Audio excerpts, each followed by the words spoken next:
Olá, turma, tudo bem com vocês? Professor Max aqui para dar continuidade aos nossos conteúdos. Para a aula de hoje, a gente vai falar sobre arte romana. No conteúdo anterior, falamos sobre arte grega, que juntamente com a arte romana forma o que nós chamamos de cultura clássica, que eu comentei no slide anterior. Então, a arte greco-romana, elas são tidas como uma arte clássica, uma cultura clássica, porque servem de base e de inspiração, de modelo até hoje para a cultura de maneira geral, tanto na política, tanto no direito, tanto nas artes, em vários setores da sociedade a gente tem uma inspiração, de certa forma, coisas que a gente utiliza desde aquela época, às vezes aprimorada, mas utilizamos, de certa forma, dentro da nossa cultura de uma maneira geral, coisas que foram desenvolvidas lá no período greco-romano, da, da cultura clássica. Então vamos lá. A gente vai sempre fazer uma comparação com a arte grega, porque tem uma inspiração da arte romana na arte grega e a gente vai ver isso um pouco mais à frente.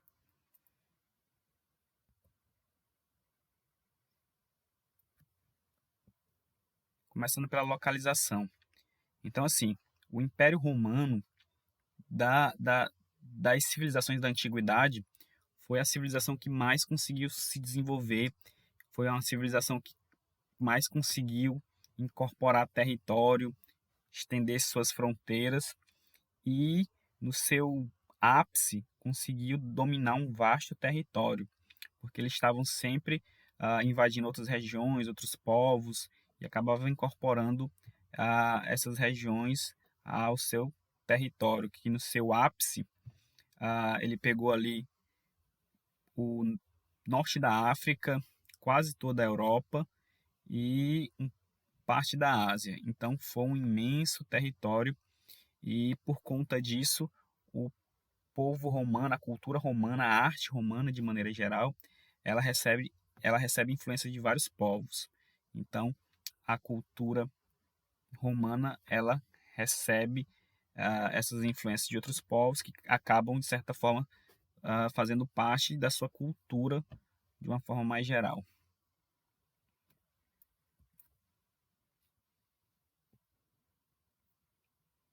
Entre as influências.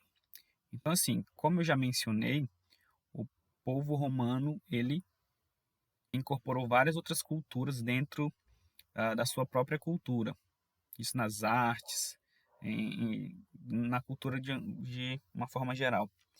E assim, dentre esses vários povos que influenciam a cultura romana, temos dois mais importantes, que é a arte grega, que é uma arte voltada para o ideal de beleza, e temos também a arte etrusca, que é uma arte mais popular, mais simples, mais voltada para uma questão da realidade vivida. Eles eram povos bem práticos.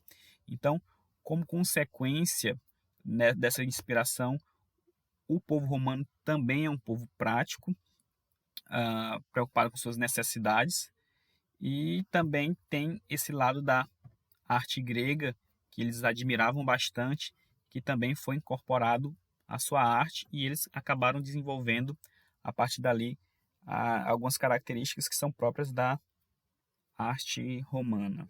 Então, grego e etruscos foram os povos que mais influenciaram na cultura romana.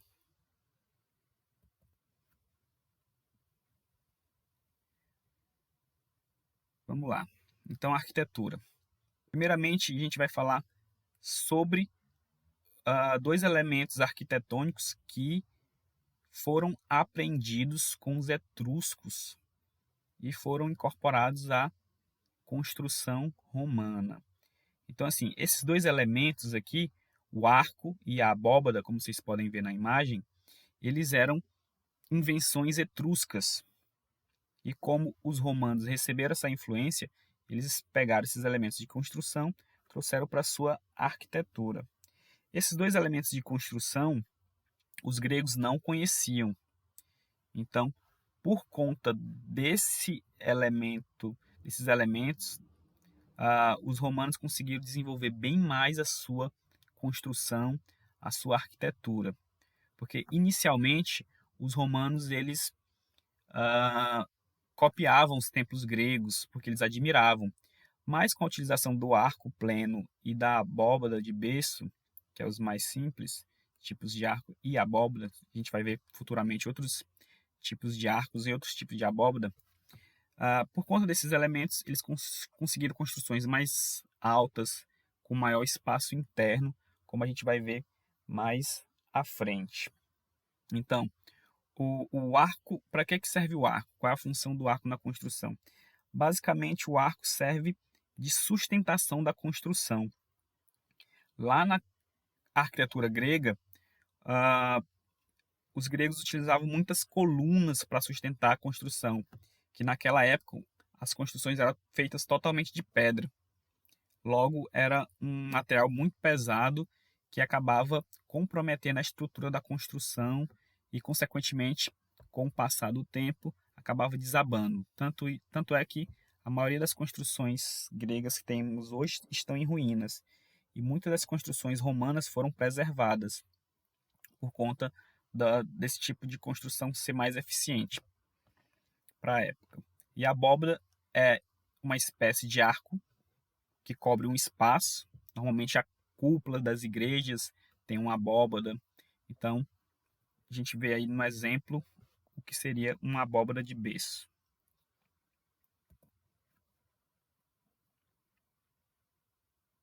Aqui é apenas um exemplo do que seria um arco.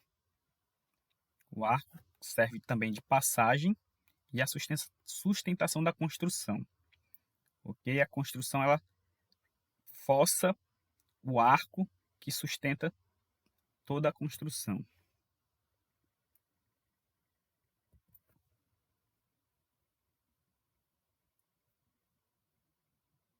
A moradia romana. Aqui a gente tem uma planta baixa de uma construção romana, ok? Alguns destaques aqui. Nós temos o peristilo.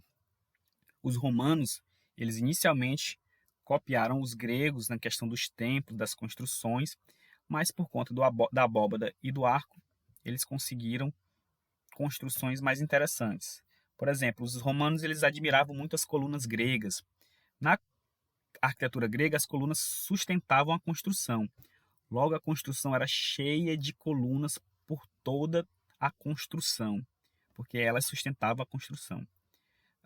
Aqui, por exemplo, a gente tem o peristilo. Peristilo na construção grega seria essas fileiras de colunas que estão aqui representadas por esses pontos. E assim, os romanos admiravam, achavam muito belas e colocavam essas colunas em determinados locais da construção apenas como enfeite. Ou seja, na construção romana, as colunas elas não têm função de sustentar a construção. Ela é apenas ornamentação, ela é apenas enfeite, ok? O que sustenta a construção romana basicamente são os arcos, tudo bem? Aqui a gente tem um implúvio, que seria uma abertura no teto, como retrata na imagem do lado direito, que quando chovia acumulava água no reservatório central aí e também servia como uma forma de iluminação.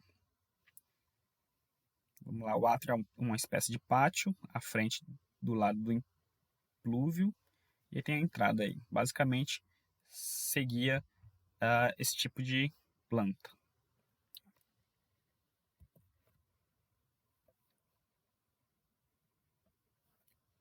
Vamos falar do templo agora. Então, o templo romano, basicamente, como eu já mencionei, ele inicialmente era uma cópia dos templos gregos.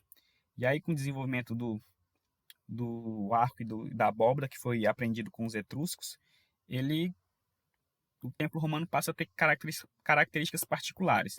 Primeiramente, o templo romano ele é feito numa elevação bem mais alta do que o templo grego. O acesso ao templo romano era dado através de uma escadaria. O templo grego ele tinha apenas 2 ou 3 degraus. No romano não, tinha uma escadaria e ele ficava bem mais alto.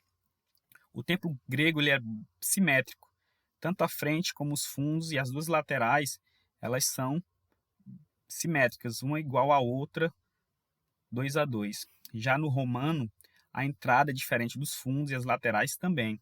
A gente vê aqui, por exemplo, do lado direito aqui da imagem, essas meias colunas, elas são incorporadas às paredes, elas não servem de sustentação. As colunas romanas não servem de sustentação. Na construção grega, as colunas são a sustentação. O que sustenta o templo romano basicamente são os arcos e a abóbada, ok?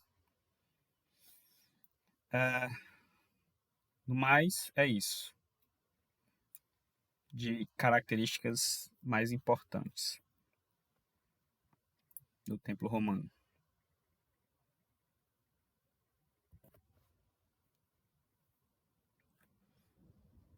Os anfiteatros. Então, assim, o teatro grego, como eu mencionei no slide anterior, ele desenvolve um teatro bem mais moderno, semelhante ao que a gente vê hoje no teatro. Um local para apresentação, arquibancada. Só que no teatro grego, a construção do local para essas apresentações dependiam da geografia, ou seja, a arquibancada era sempre construída na encosta de uma colina, de um morro, de uma montanha, e na base dessa colina, desse morro, dessa inclinação, eles colocavam o local da apresentação. Arquibancada na encosta da colina, na base, o local da apresentação. Só que os romanos, graças mais uma vez ao arco e à abóbada, eles conseguiram fazer um tipo de construção que era possível ser erguida em qualquer lugar, independente da geografia. Como a gente tem aqui no exemplo o Coliseu. O Coliseu ele lembra muito um estádio de futebol. Então, assim, graças ao arco e à abóbada, eles faziam esse tipo de construção. Eles, o Coliseu, esse tipo de anfiteatro, ele tem um formato elíptico, ele é circundado por um auditório, que é feito por fileiras de assentos, ou seja, arquibancada, e no centro acontecia o espetáculo, apresentações teatrais ou aquelas brigas entre gladiadores que os romanos tanto admiravam. Isso foi interessante e inovador também para a época, porque é uma espécie de local que serve que você tem um ângulo de 360 graus, ou seja, você pode contemplar o espetáculo de qualquer lugar que você estiver ao redor. O teatro grego era apenas uma visão frontal, e aqui não, aqui como é um formato elíptico, a arquibancada em volta da apresentação.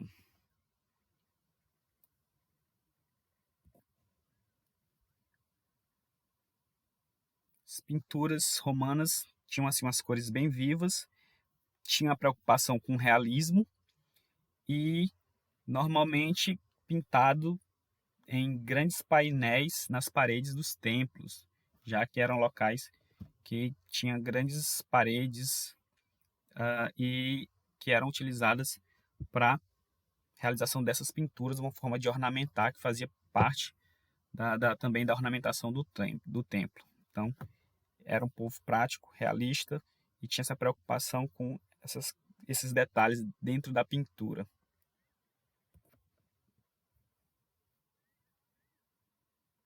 Para encerrar a escultura, os gregos eles faziam esculturas seguindo um ideal de beleza. Eles normalmente representavam os seus deuses e para eles os deuses eram seres perfeitos, fisicamente belos. Mas os romanos, apesar da influência dos gregos de copiar inicialmente suas esculturas, eles eram, como eu falei, um povo prático, um povo realista e suas esculturas também expressavam esse realismo, ou seja, a, a escultura romana ela expressava a, a pessoa que estava sendo retratada de uma maneira fiel. Então não era nada idealizado. Então a pessoa era retratada tal como ela na realidade. Ou seja, de uma forma bem realista. E assim, no mais, É isso. Esse é o conteúdo da nossa aula de hoje. Respondam com base no PDF que eu vou deixar e nessa videoaula o exercício. Até mais, qualquer coisa, entre em contato pelo WhatsApp, gente. Valeu, até a próxima.